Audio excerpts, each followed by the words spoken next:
Hey, horse racing fans, it's Mark here again with and HereTheyCome.com, getting ready for Breeders' Cup number 37. Coming up in a couple days, Saturday and Sunday, November 6th and 7th.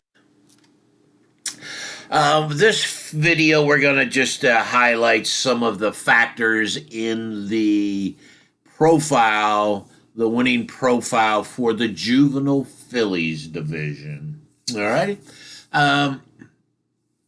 This is our 20th year of providing the winning Breeders' Cup profiles. Of course, we didn't used to have 14 divisions.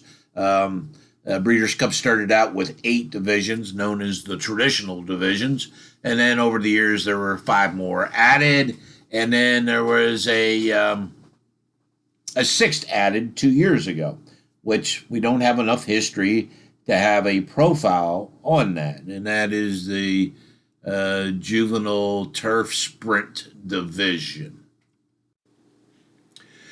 Breeders' Cup weekend is a big one for horse players, and over $150 million it's wagered. It's even more than the Super Bowl. There's a lot of great wagering opportunities. There's a lot of guaranteed wagering pools on the pick 4s, the pick 5s, and the pick 6s on Friday and Saturday. So you want to jump in and take a shot at some of these larger than normal payouts that we experience here in Breeders' Cup weekend. Here's a Juvenile Fillies is run on Fridays, which is known as Future Stars Friday. All the juveniles, the 2-year-old horses, are the races for. So here you can look at, this is just the last 10-year average payouts in each of the juvenile divisions. And you can see here in the Juvenile Fillies, over the last 10 years, it's actually become the highest of the day 1 races. Didn't used to be that way. It used to be the lowest. But in recent years, there's been a lot of long shots coming in. I don't think we're going to have that this year because we've got such a small field. It's unbelievable. But this gives you an idea when you're looking at these divisions for Friday where you want to play. So looking at this, the Juvenile Turf Sprint has a good Superfecta payout, but it's only over 2 years. There's only 2 years of history for that. So first year was long shots, last year was favorites, second favorites, and that type of thing. So I'm not sure what we're going to get here in the third year. But other than that division, then we're looking at probably, looks like, well, on the win side, the Juvenile, 22-36 for the boys, Juvenile boys. But looking at Superfectas and Trifectas, then the turf races, the Juvenile Turf, the Juvenile Fillies Turf, some really nice average dollar Superfecta payouts there. So that gives you an idea of where you want to be playing to make some money, Breeders' Cup weekend. As I mentioned, this is a small field. This is the smallest, and I don't even know if we've ever had this short of a field. I know going back 20 years there wasn't any. We only got 7 runners this year, which is kind of crazy in my world. Usually there's at least 10. No European runners have ever won the Juvenile Filly division. They've tried 20 times. None of those runners ever hit the board. And guess what? None will this year because they didn't enter any. Post-time favorites do really well here. They've won basically 50% of the races, 18 out of 36 in total. The favorite also hits the board a high percentage of times. We're closing in on 80% of the time the favorite hits the board. As a matter of fact, 24 of the 36 winners were one of the top 3 post-time favorites. And that certainly looks to be the case again this year with such a small field. It's not unusual for the top 3 favorites to run second, first, and third. And that could happen this year as well. Here's a look at the last 15 years of how the favorite has done in the Juvenile Filly division. And as you can see, in the last 15 years, there's only been 4 favorites that actually were able to win. 2015, the first time the races were held at Keeneland, the Super Fillies Songbird went wire to wire as the 3-5 favorite to win. Prior to that, My Miss Aurelia 2011, and then Awesome Feather 2010. Let's look to see where the favorites finished, how many of them finished in the money. Last year, favorite finished second. 2016, the favorite was third. 2013, the favorite was fourth. 12, second. And 2009, third. So you can see the favorite does finish in the money a high percentage of the time. Just doesn't win as often. Here's our 3 morning line favorites in this small 7-horse field. We have the Baffert horse, Princess Noor, at 9-5, undefeated in 3 career starts. The 1 horse, Simply Ravishing, also undefeated in 3 career starts. And the 3 horse, guess what? Day Out of the Office, also undefeated in 3 career starts. Guaranteed one of these are going to win the race. And they could run 1, 2, 3. Again, here's the average 10-year payoffs. In the win, 34.42. We're not going to see that this year. Too short of a field. Exacta, 361. We're not going to see that this year. Dollar Trifecta, $2,276. I don't know how we could get to that this year. And the Superfecta at $17,504. I guarantee you we're not going to have that this year. This division has, in recent years, has become the highest on the average payoffs. It used to be the absolute lowest. That's been a big switch over the last 10 years. And that's mainly because in 4 of the last 7 years, the winner has paid between $36 and $125. Unbelievable. 2017 paid $36.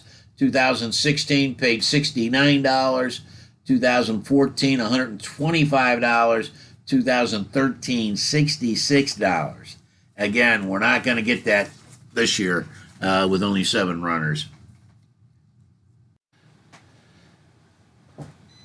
Early Speed does not fare well. Only 8 wire-to-wire winners in the 36 editions.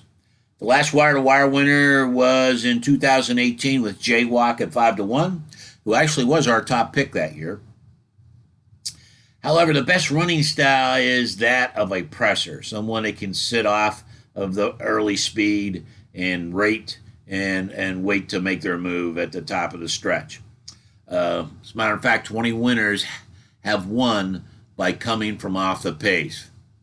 Inside posts have not been very good. There's only been 6 in 36 years from post 1 to 3. Now this year, because there's only 7 runners, I'm not so sure we need to be concerned about that.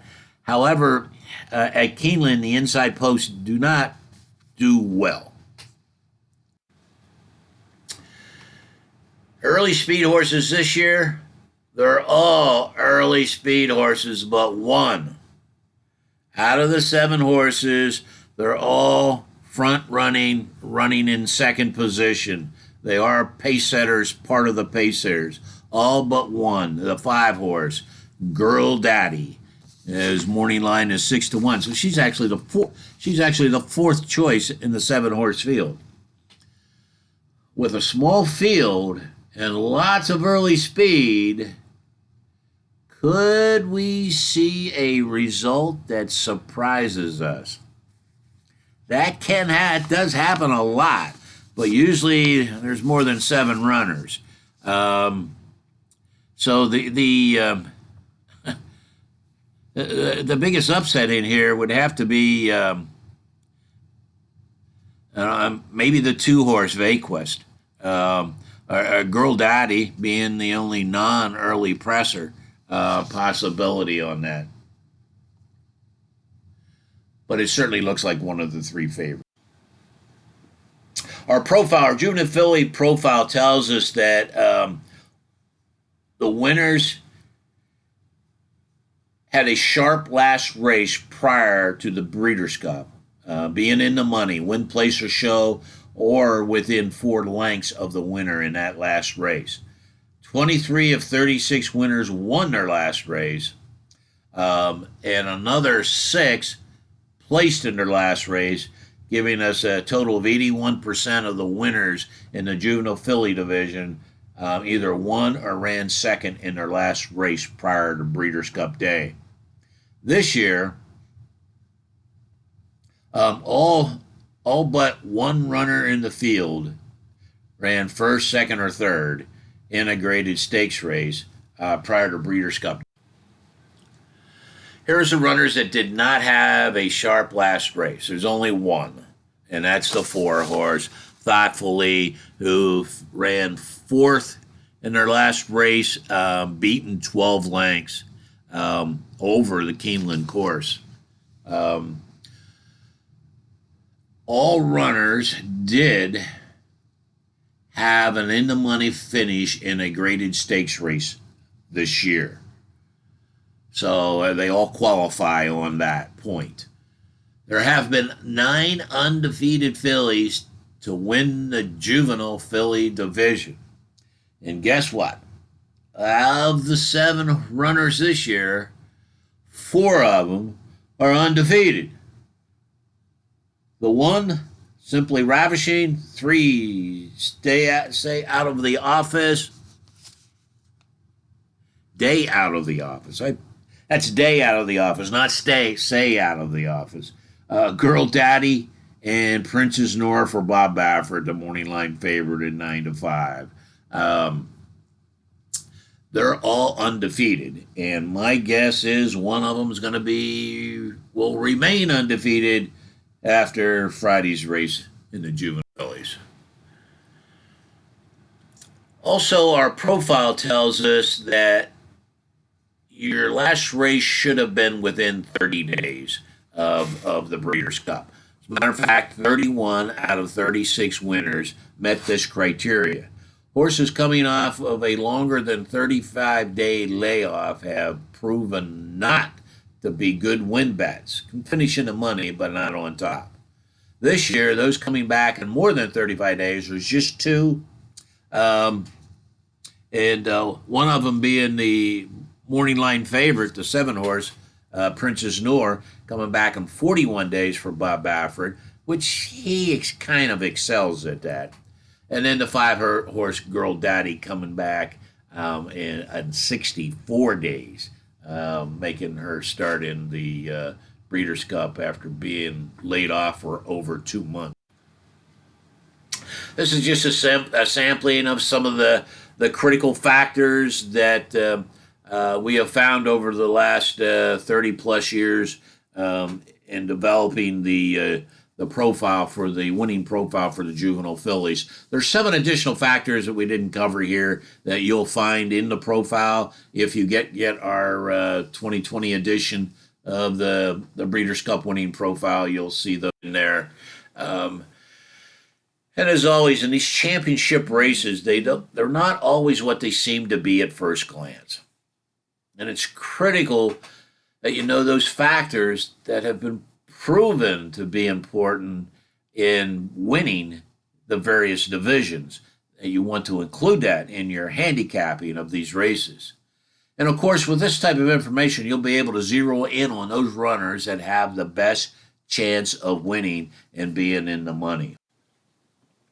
You'll know which divisions, which races the favorites tend to win and which races to stay away from the favorite.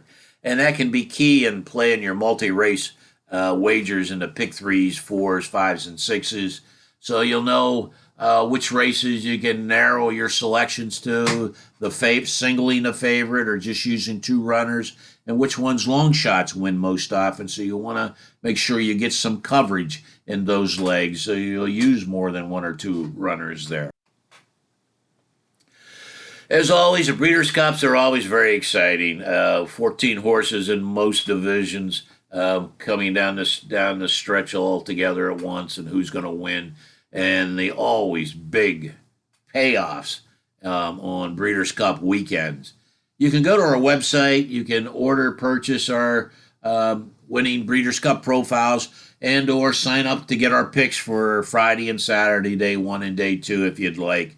The profiles are ready for immediate downloading, and you'll receive emails when the picks are ready. You can also look around on our website. You'll see where you can see the results of our past years of our selections. We don't take them down. We leave them up.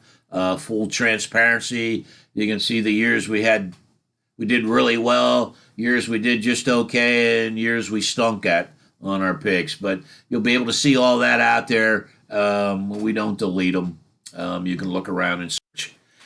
I want to thank you for watching. Again, you can go out and sign up to get our picks or download the Proven Winning profile there. And Breeders' Cup weekend, it is the Horse Players Super Bowl of the year, and we're all looking forward to that. Thanks for watching. Good luck this coming weekend, and hope you cash in on some nice payoffs.